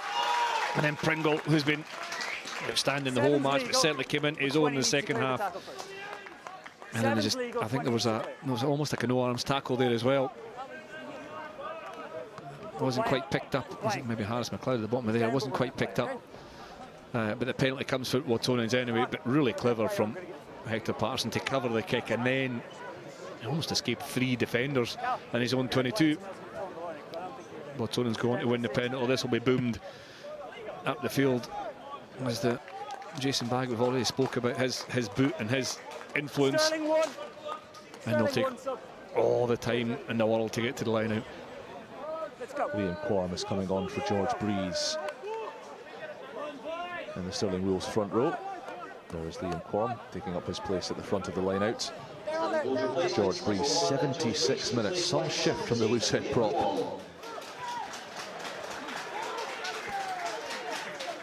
Of course, Craig Davidson of Watsonians, his opposite number, still out there. So too Cal Davis, the starting hooker for Watsonians. And he has the ball tucked under an arm, but offside. 15. Offside. Yeah, it's a chance, good kick. Jackson's gone for broke, and the gamble hasn't paid off. And Jason Baggett has absolutely laced that back. Jackson for Holden. That looked a little bit forwards.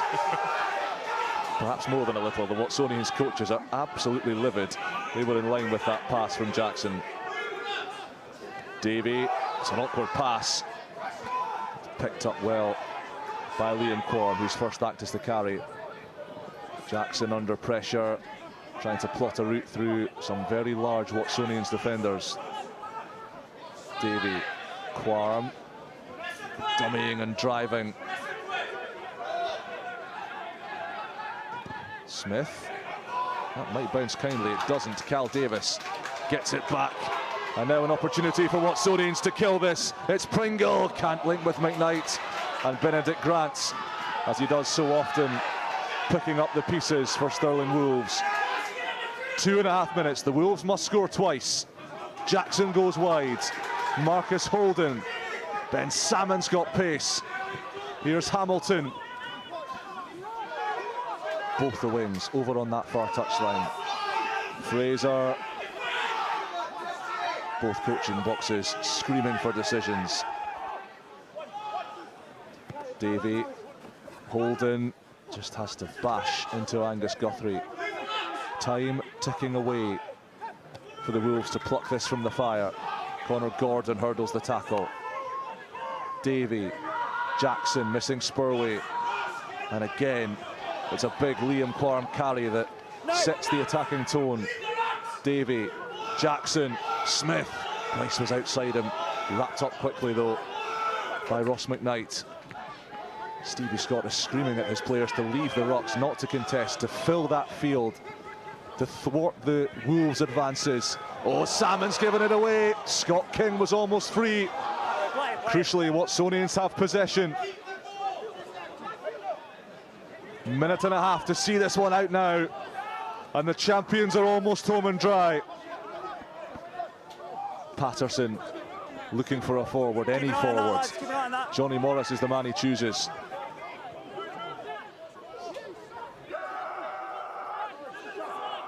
Stirling crying for the penalty. Who on earth's the ball? They've got it back somehow. Marcus Holden, off he goes, up towards the 22. Losing bonus point as well as the try bonus point, still there for Stirling Wolves. Roll, release that one. Davey. Good hands out the back from the forwards and from Grant. And now Bryce stepping, hits Grant again. Super tackle around the ankles. No turnover though. Ferguson, that's a bit loose. It's all backwards though. No, it's not. It is forwards, and it is game over. That sums up the game, doesn't it? Frantic attack, frantic defence, and probably just coming out on top is the defence. Time again.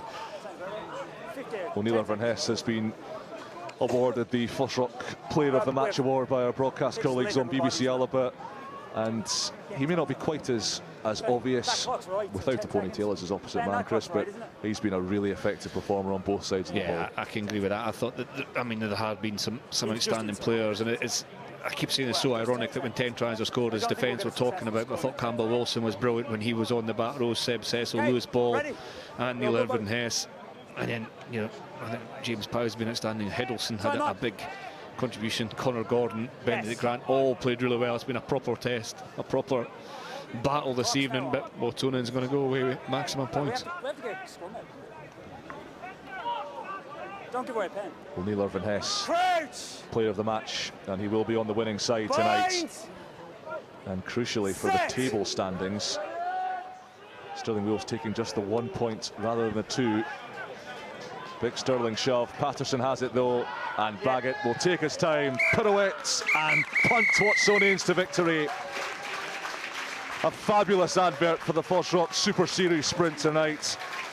10 tries shared by these two semi-professional big hitters. A wonderful game of rugby, attacking enterprise galore, tries left, right and centre, some superb individual efforts, some cracking team scores as well. But in the end, it is champions Watsonians who have secured a morale-boosting and much-needed victory here at Bridgehawk. Stirling Wolves lose after being so impressive against Glasgow Warriors A last weekend, thanks in part to the immense efforts of Neil Irvin-Hess, our player of the match tonight, who has been so compelling with and without the ball in what's been a huge defensive shift from Watsonians. It sounds odd to say it when they scored 5 tries themselves, but down to 14 men for 20 minutes of that second 40. They defended so stoutly, they protected their line so impressively, and they forced Stirling Wolves into errors and mistakes and penalty concessions. It is Watsonians' night, and they are going on to 13 points near the top of the Flush Rock Super Series sprint. Well, let's take a look at some of the best of the second half action, Chris, and with Watsonians losing first Lewis Berg, then Lee Miller to the sin bin, finally Stirling Wolves made that advantage count through Glenn Bryce. Yeah, 3 tries scored in the second half from Stirling, but it took about 50 minutes of the second half of pure pressure before WATSONIANS caved in, and it was Glenn Bryce who made it the grubber kick through. No one in the backfield covering Lee Miller's in the sin bin. Angus Guthrie's a bit narrow on that short side. He could cover over, and it was the kick through that led to Glenn Bryce. Kicked himself, followed in, got the try, and that was important because Stirling had a lot of possession and a lot of territory and a lot of pressure, but couldn't get the points. 2 tries in 2 minutes, so it proved, after banging at the door for a long time. Stirling Wolves had their second. Glenn Bryce again teeing up that try for himself. Craig Jarden with a hand in it, and then Craig Jarden scoring the second try of the second half. And there was some lovely hands in the lead up to this one. There was a big build-up, wasn't it? It was a counter-attack followed by, maybe about a minute and a half of continual attack. And it was eventually scored by Jarden, but some brilliant offloading, some brilliant handling up that short side. And this is where the momentum swung towards Stirling Wolves. Not only did they have territory and possession, but they were beginning to bag points as well. The conversions for the touchline were difficult for Holden. That meant they couldn't get quite close enough to WATSONIANS, but you can see the way they want to play. You can see the skill level it demands. Out the back from Holden, back inside from Hamilton to Jarden, and that's a decent finish under a huge amount of pressure from Guthrie. And at that time you thought, well, there's momentum building, but almost their only attack of the second half was another brilliant set-piece finish from WATSONIANS. This man, George Pringle, comes in the cut. You can see on the top of your screen, cutting back against the sliding defence. Clean through and dodged down. And that was only a couple of minutes after Jarden's try. And that sealed the game, in all honesty. Good speed, good line, good finish. Yeah, 2 superb first phase tries, actually. Both scored by the WATSONIANS centres. George Pringle with a hand in the first one, Lewis Berg finishing it, and Pringle scoring what proved to be the decisive score under the Stirling Wolves posts. 2 very, very well crafted strike plays. Jason Baggett pulling the strings. George Pringle just carving Stirling Wolves open. But it sounded like a wee bit of geek, but I think WATSONIANS scored a try with that play in the final last year, so it's one that others may follow. Well, there we are then, 29-38, the final score in favour of WATSONIANS, and they are moving top of the Fosroc Super Series sprint tonight. Buttermere Bears and Heriot for Edinburgh Derby at Megatland tomorrow, and the Knights and the Blues do battle live on BBC Sports Scotland, 5 p.m. after that one comes to a conclusion.